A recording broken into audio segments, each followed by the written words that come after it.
Just ahead on CTV News. A judge denies a Prince George's County mother bond. I'm Katara Jones. I was inside that courtroom. I'll tell you all about it coming up on CTV News. Plus, a suspicious package leads to an evacuation at Iverson Mall.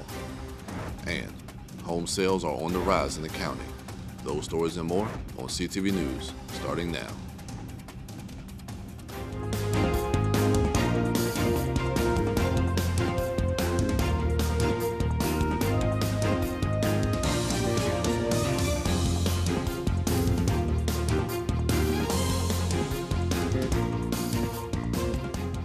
Good evening, this is CTV News for September 25th. I'm Mariah Jalad. Thanks for joining us. The Prince George's County mother charged with attempted first-degree murder for allegedly shooting her teen daughter appears in court for her bond hearing. CTV's Katara Jones was inside the courtroom and has more on what happened.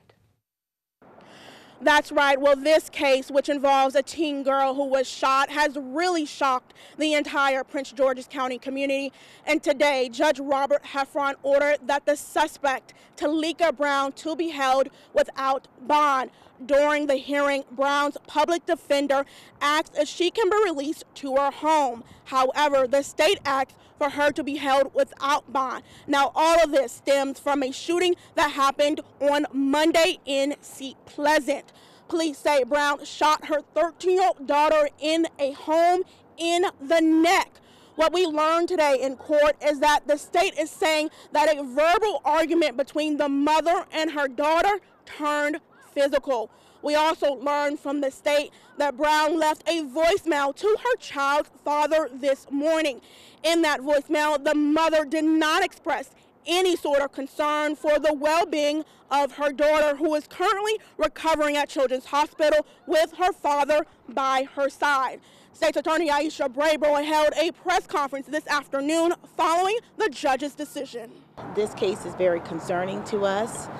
We are very satisfied that the judge in this case held Ms. Brown without bond, noting that there were no conditions upon which she could be released that would ensure the security and safety of the public or the victim in this case, again, who is 13 years old. The facts in this case are very egregious, very sad. We are praying that the young victim in this case makes a full recovery. Brown is expected back in court for a preliminary hearing on October 25th. Katara Jones, CTV News. Thank you, Katara. The state also says that the 13-year-old who was shot in the neck also had gun fragments recovered from her shoulder and abdomen. And a fire at a vacant elementary school in Silver Spring Tuesday night took nearly 10 hours to contain, with firefighters in operation until early this morning. Firefighters were first called to the area around 9 p.m., but smoke spread so far in the area that they first arrived at a different school, 3/4 mile away from where the fire broke out at Joanne Lilek Elementary. According to a spokesman, firefighters found the flames coming through the roof of the building at 710 Beacon Road, and the fire appeared to have started in a classroom area, making it difficult for firefighters to access. At one point, more than 75 firefighters from Montgomery and Prince George's counties were responding to the scene. Luckily, no one was injured in the fire.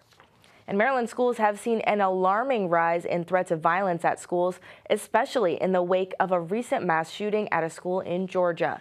Over a 36-hour period last week, 42 reports of threats of violence against schools were submitted statewide. Police say the incidents often start on social media with misinformation or false narratives, then spread, causing fear and panic in schools and disrupting the learning environment. Prince George's Public Schools Superintendent Millard House addressed families' concerns in a video message. I wanted to take a moment to address the increase in threats that we're seeing throughout our district as a result of the dangerous online trends that we're seeing nationwide. I want to be absolutely clear about something. Nothing is more important to us than the safety and well-being of our students, staff, and the threats any kind throughout our community will not be tolerated in our schools. When we say we take each threat seriously, we mean it. We partner local, state, and even federal authorities to conduct investigations in each case. Most importantly, our students should understand that these threats are not games, they're not funny. They can result in serious disciplinary action and even criminal charges. Police encourage anyone who sees these threats to report them directly to authorities or school officials rather than sharing them online. Meantime, Prince George's police report Bladensburg High School was put on lockdown Tuesday morning. The lockdown was due to a threat of violence against students at the school. Police arrived and cleared the building of any possible threats. The department says, quote, out of an abundance of caution, every threat is taken seriously. And the State Board of Education held a meeting Tuesday to discuss literacy testing. The K through 3rd grade policy originally required students to repeat the 3rd grade if they couldn't read at grade level. However, a revised version allows families to seek a waiver that would allow their child to be promoted to 4th grade. That literacy policy will be up for review in October. Another topic of discussion was the effects of cell phones in schools, the use of phone hotels or pouches. So if you've been to a concert or if you've been to a school that has them, it locks it up and there's a metal thing that students at the end of the day go somewhere and physically unlock to retrieve their phone. And then this is just an example of a cell phone hotel. It's just a very low-tech storage option. And so there's a range of what districts are studying. Obviously the honor pouches cost money. The board also made it clear that Maryland will not implement a cell phone ban. And workers at Iverson Mall were evacuated this morning after a suspicious package was found. Police were called to the nearby Bank of America on Branch Avenue around 8:50 a.m. An employee found a suitcase with a clock next to it inside the lobby. The fire department's bomb squad was on the scene using a robot to investigate the package. The assistant fire chief shares more details on what was found. We were unable to determine initially whether there were wires coming from the back of the clock to the suitcase, and so that was concerning not only for the patrol officers that responded, but it was concerning for the bomb technicians when they arrived. And so we had to just ensure that those two items were not connected so that we weren't dealing with a timed device. What was it? It was a suitcase with some personal materials in it, but at this point there's no threat to the community and the item has been removed. The mall was cleared for workers to go back inside around 11:30. And a January 6 rioter who was mistakenly released before completing his 30-month sentence. Leo Kelly was released from federal prison just 11 months into his sentence after a misinterpretation of an appeals court throwing out one of his convictions. Kelly drove to D.C. from Grand Rapids, Michigan to participate in the January 6th riots. When he made his way into the Capitol and onto the Senate floor, he took videos of documents, handwritten notes, and a script from the then Vice President Mike Pence's desk. Kelly will remain free while he awaits his resentencing hearing. And you're watching CTV News. I'm Mariah Jalad. Still to come, the Justice Department is suing a multinational payment card corporation. Find out what the lawsuit alleges and their statement to CTV when we return.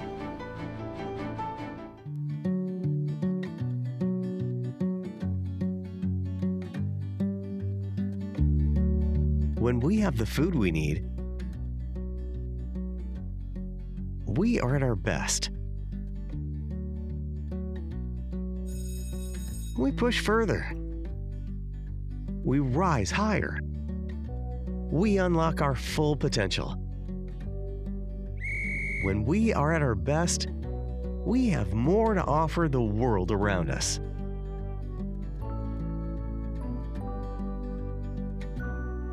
When we have the food we need,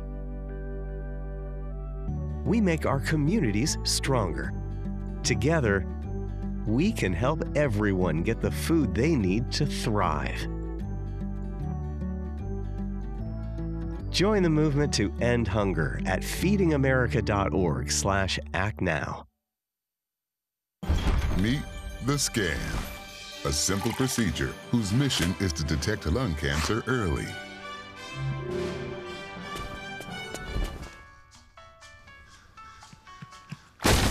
I'm here to save you. But I feel fine. That's great, but you may still be at high risk for lung cancer. Oh man, that's a new fence. If you smoke, early detection could save your life. Learn more at savedbythescan.org. We're with Bridget. whose husband won't be home for months, and whose daughter is due any day. We're with Mike, who's leaving home to protect his family and yours. Thanks to your donations, we're with all service members and their families who need community, connection, and maybe a bit of magic. Are you with them? Learn more at uso.org today. Well, today, a Maryland judge denied D.C. sniper Lee Boyd Malvo's bid to have his 6 Maryland murder convictions vacated. Malvo's attorney asked Circuit Court Judge Sharon Burrell to vacate his convictions in the deaths of 6 people in Montgomery County, so he could be resentenced in accordance with a 2012 Supreme Court decision. That decision said children cannot be sentenced to life without parole.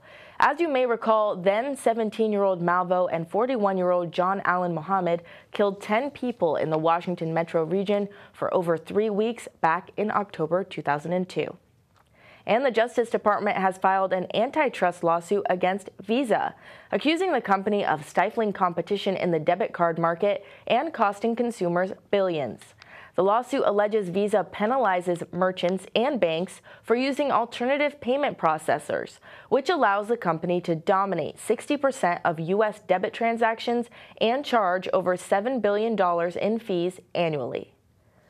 Visa is a classic example of a middleman that takes advantage of its role as gatekeeper to stamp out competition.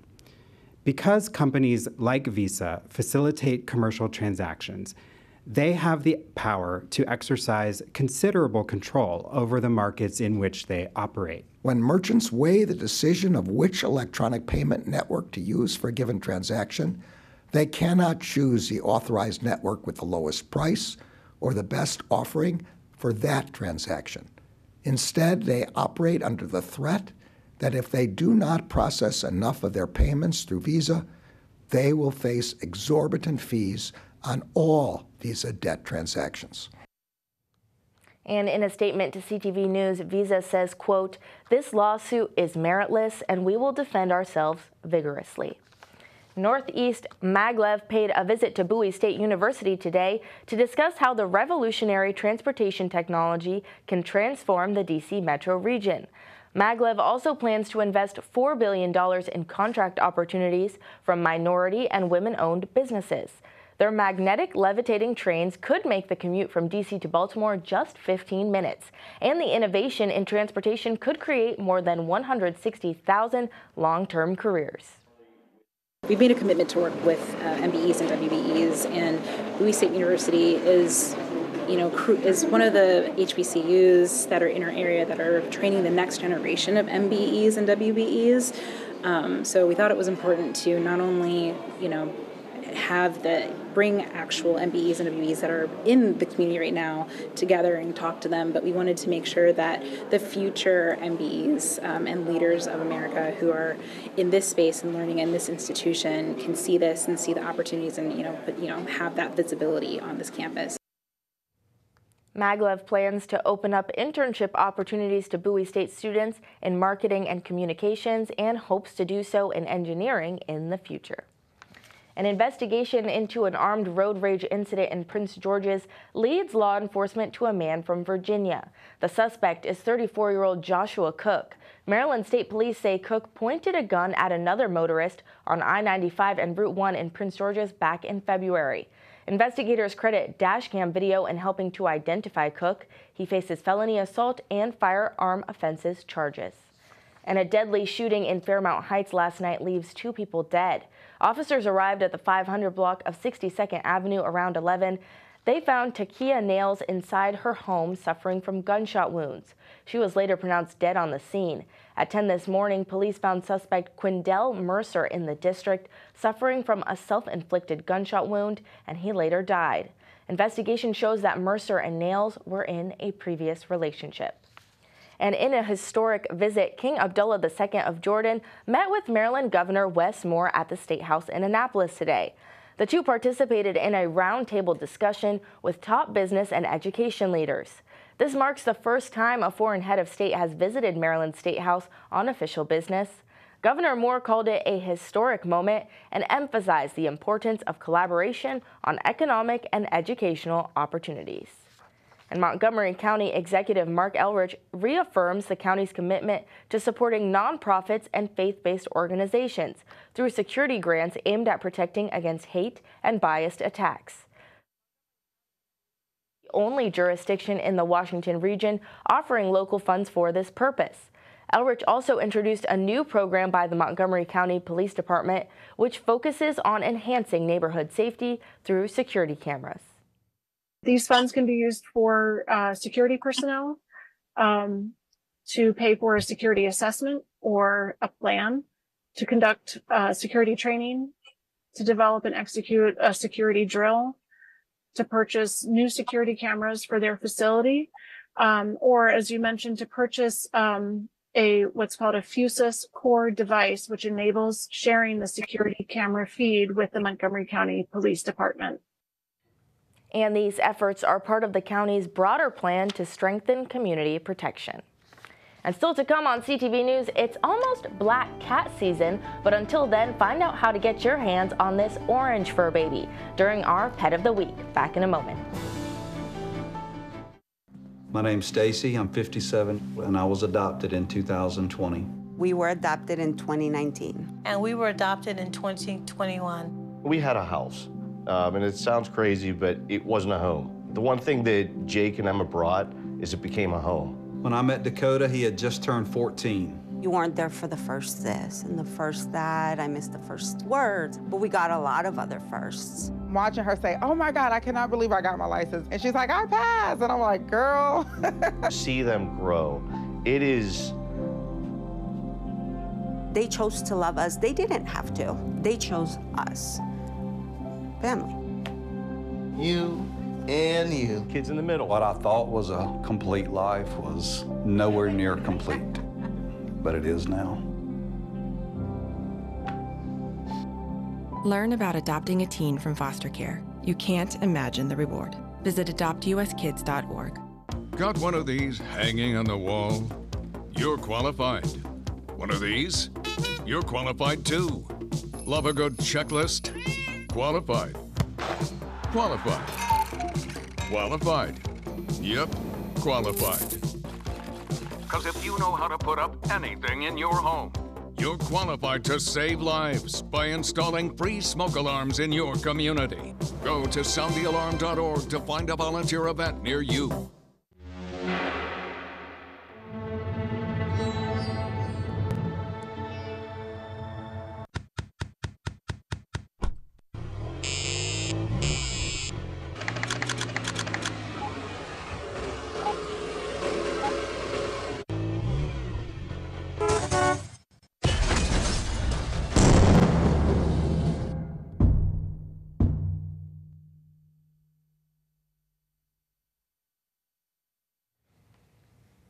A new study from the National Institute of Health shows cancer diagnosis in 2021 mostly returned to pre-pandemic levels.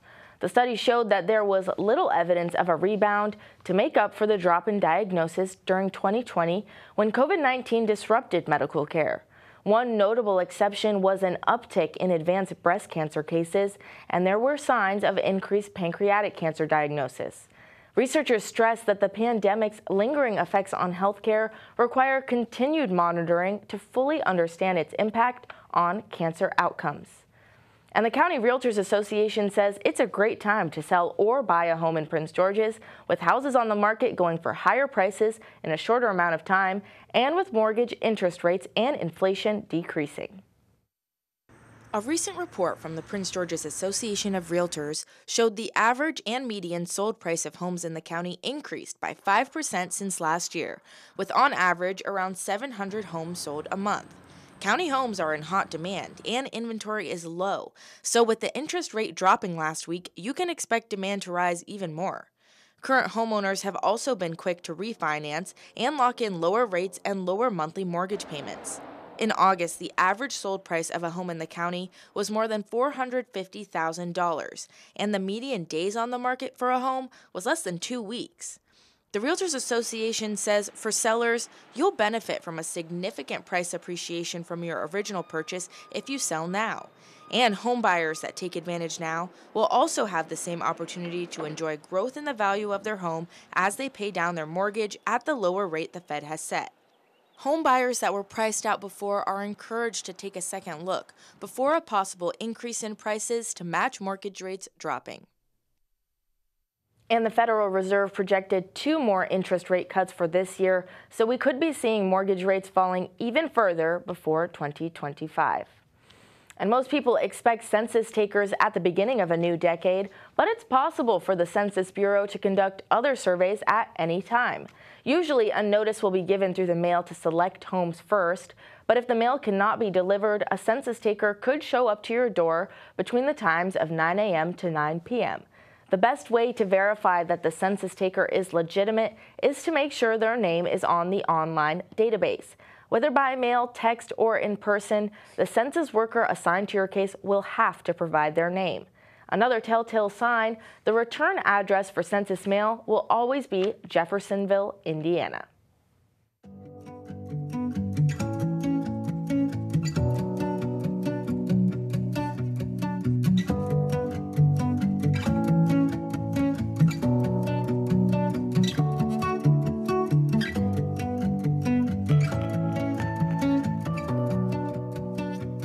It's Wednesday, and you know what that means. It's time for our Pet of the Week. Meet Murphy. He is a 3-year-old orange tabby. He's been at the shelter since the 5th of this month. Animal management says Murphy enjoys being pet and getting treats. Murphy is very, very sweet. He loves to be petted. He loves to be rubbed. He's very people-oriented, so he would do well in multiple kinds of homes with children, home without children. The only thing is that Murphy is not cat-friendly, so he would have to be the only cat in the home. If you would like to adopt Murphy or any of his furry friends, call Animal Management at 301-780-7200. And Simon Buggs is here with our Wednesday sports page. What do we got today, Simon? Well, Mariah, this is a very packed sports page today as I have some exciting news from the world of lacrosse, college football, and the MLB. Sit tight, sports fans. We'll be right back. Why is just a starting line, for the true self blooms only when we find our purpose. What makes us tick? Below the surface. My why is diversity and unity, a safe space in my community. Living with sincerity, giving every day my everything. With my why, I stand strong, seen and supported all along. For some, their why is a summer under stars, memories and moments, connections near and far. Why is the before work hustle, an after school home, a section of my block, a corner to call my own. Our reason why is united, undivided, seeking understanding. Here, a handshake is a promise. All our hearts are dancing. Laughing is our song. It's kinship, friendship, tide rising with the ship. It's a million faces in a mirror, and everyone belongs. Find your why for a better us. I'm the Big C. What is the Big C? I'm here to tell you about skin cancer. Skin cancer is the cancer you can see. If we see something new, changing, or unusual, that could be skin cancer. Is there skin cancer on me right now? I'm not a dermatologist, but you know who is? Yeah. Your dermatologist. Yes. You gotta get checked, girl. Do I? Yes! Everybody has to get checked. See the Big C today.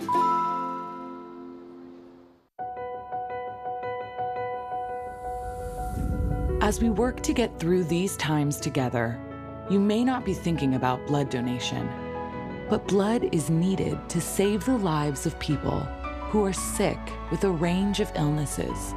It's easy and safe to give. If you are in good health, please donate. We need heroes now. Visit redcrossblood.org to schedule an appointment.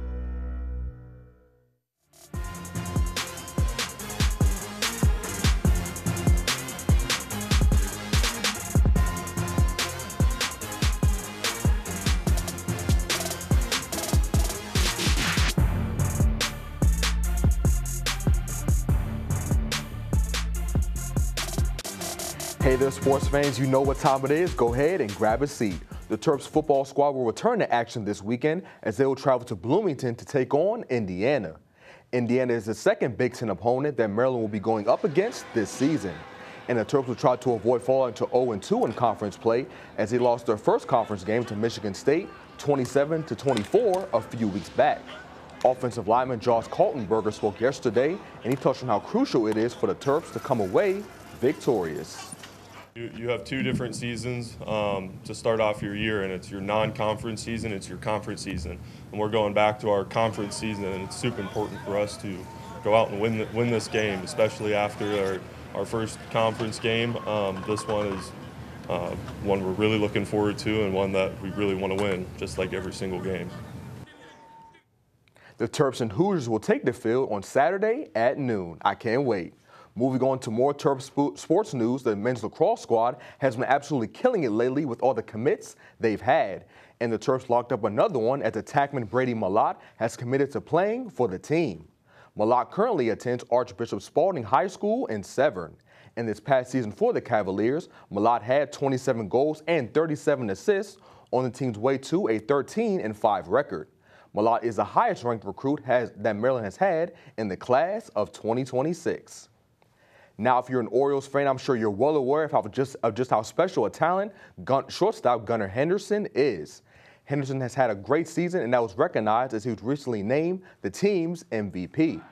So far this season, Henderson has recorded 89 RBIs, 37 homers, and 116 runs scored. And his runs scored are the most by an Oriole since Roberto Alomar set the record of 132 back in 1996. The one-time All-Star and former Rookie of the Year is also one of the team's leaders in defensive runs saved as well. This is the Alabama native's second straight year winning the award. Henderson and the rest of the Birds took down the New York Yankees last night 5-3, and listen up, Orioles fans, as with that win, Baltimore has clinched a spot in the playoffs for the second straight season. The Birds and Yankees will face off again tonight at 7:05. Moving on to more baseball news, a player for the Washington Nationals also made headlines recently. As former second overall pick, Dylan Cruz was named the team's minor league system's hitter of the year. The outfielder played 100 games for the Nats minor league affiliates, the Harrisburg Senators, and the Rochester Red Wings. And in Washington's minor league system, Cruz ranked second in extra base hits with 40, second in triples as well with 6, and third in slugging percentage with .451. The LSU product was called up to join the Nats on August 26th. And wrapping up sports, the Washington Nationals fell to the Kansas City Royals in a low-scoring game last night, 1-0. The Nats will be looking to get back in the win column tonight against Kansas City again at 6:45. And that wraps up your Wednesday sports page. All right, Simon, so no surprise there with Gunnar Henderson winning the team MVP, right? Yeah, I don't think so, Mariah. He's had a great season. Not only did he make his first All-Star team this season as well, but he also put his name in the record books also because he broke the single season record for home runs by an Orioles shortstop, which was previously held by Cal Ripken in 1991. So over 30 years, he finally breaks the record. He's had a great season. Definitely no surprise to me, and I'm looking forward to seeing what him and the rest of the O's do in the playoffs this year. Oh, yeah, definitely. Me too. Absolutely. All right, now let's get a look at our 3-day weather forecast. Tonight, expect showers and thunderstorms. Tomorrow, more rain is expected. It's going to be 79 degrees. Friday, the rain continues. We'll have a high of 76 and low of 69. Saturday, it'll be mostly cloudy with a high of 78. However, showers are expected Saturday night. And for our community calendar, this Friday, the Prince George's Arts and Humanities Council present Real Style, Sustainable Fashion in Cinema and Runway. Immerse yourself in the dynamic world of costume design and sustainable fashion within the film industry. The event starts at 6 p.m. and takes place at Arts Donation at the National Harbor. For more information, contact 301-443-9154. And that wraps up CTV News for now. Thanks for joining us. We'll see you again tomorrow. Good night. Good night, everybody.